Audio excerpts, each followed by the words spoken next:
I refused to spot a gym girl because she wouldn't stop recording. Turns out I'm her gym crush and she's been posting bizarre fictional stories about us online. I'm not sure how to handle it. I've been going to the gym for years, but lately things have gotten complicated. It all started about a year ago when I began my early morning routine.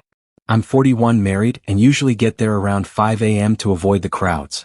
The gym is nearly empty at that time except for a few diehards, most of whom are either serious bodybuilders or like me, just trying to maintain some fitness. Then there was Haley. She's in her early 20s, a regular at the same hour, always with a camera in hand recording her workouts. At first, she seemed like just another gym goer, someone trying to build a following or make her way in the fitness world. We exchanged casual hellos and small talk between sets.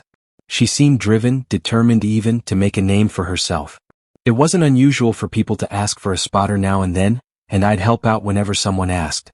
One morning, Haley approached me with an unusually excited energy. She wanted to hit a personal record on her squat, and she needed help. She asked if I could spot her. I was fine with it, until she said something that made me freeze. She mentioned she wanted to record the whole thing.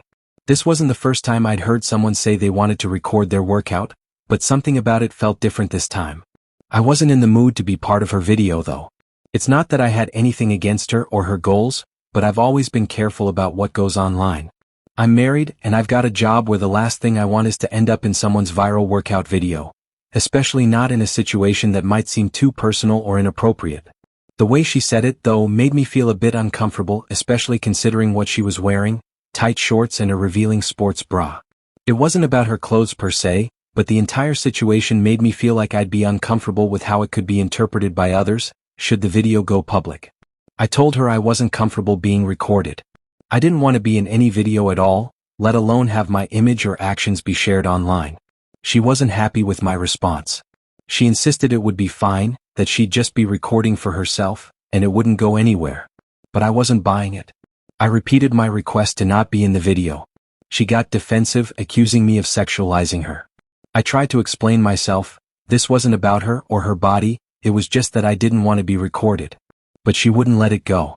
She went off on me, accusing me of body shaming her, of acting as though I couldn't be around her because of her outfit. It was a stressful moment and I could feel the tension rising. I didn't want to make a scene. I suggested she wait for a trainer to help her, but she seemed angrier, now asking why I wouldn't help her just because she was a woman. The whole conversation felt wrong, but I wasn't sure how to fix it. Eventually she stormed off and I was left feeling a little lost. I didn't want to be the bad guy, but at the same time, I had set a boundary I wasn't willing to cross. I could only hope she'd understand, but I had no idea if that would happen. I spent the next couple of days thinking about what had happened. Part of me felt guilty.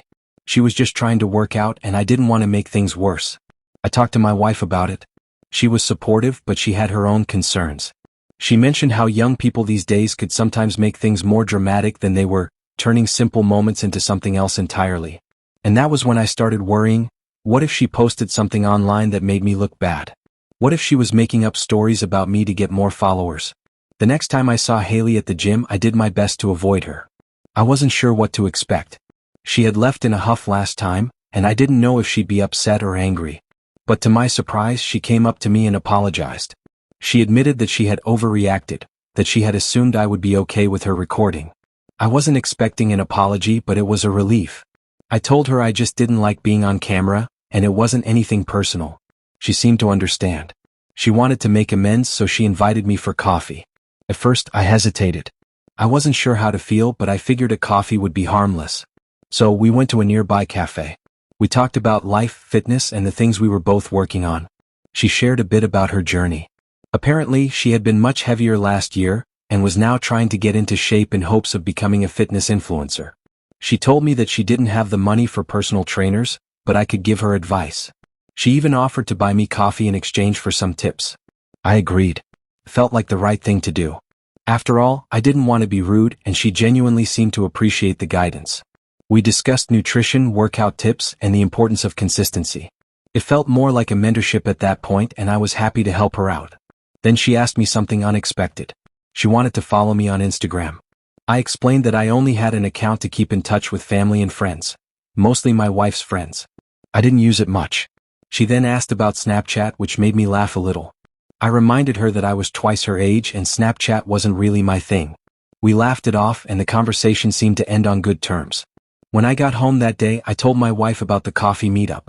My wife, who is a huge fan of TikTok, wanted to know more. I only knew Haley's first name and what she looked like, but that was enough for my wife to start digging. She told me to wait for her to check TikTok for any videos, as she was curious whether Haley had posted anything. I didn't expect much, but when I came home that night, my wife was practically glowing. She told me to sit down next to her, a grin plastered across her face. Apparently, Haley had been posting about me for the last 2 months, calling me her gym crush. The videos weren't blatant, but in each one my face was carefully blurred out. She'd been making up romantic stories about our interactions, filling in details with voiceovers and fictionalized scenarios. Some of the videos had a decent amount of likes, and from what my wife could see, they were getting a lot of attention. I couldn't believe it. There were videos of us just passing each other in the gym, of her working out, and even a voiceover where she turned our brief conversation into some over-the-top romantic drama. There were also clips of her in the locker room, posing. It was all very surreal and frankly, a little uncomfortable. But the worst part? The video where I had asked her to stop recording was turned into a voiceover about me supposedly complimenting her body. My wife thought it was hilarious. She was laughing uncontrollably, calling me an internet sensation without my consent. I felt embarrassed, but at the same time, I knew my wife wasn't too concerned. She thought it was all just harmless fun, even though it made me feel like I had unwittingly become part of some bizarre online drama. My wife insisted that I play along with it, see what Haley did next. She said the girl was just trying to make a name for herself and wasn't really doing anything inappropriate, especially since she blurred my face in the videos. But I couldn't shake the feeling that this was spiraling out of control. Haley seemed harmless enough, but the whole situation felt absurd. For the next couple of weeks, I kept going to the gym, still interacting with Haley, still offering her advice. I felt like I was caught in some weird game, not sure where it would end.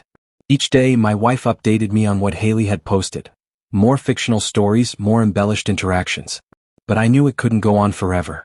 There was only so much of this act I could keep up before it became too much. And at my age, I wasn't sure how long I could pretend it didn't bother me. It all felt like a crazy circus and I was the reluctant star.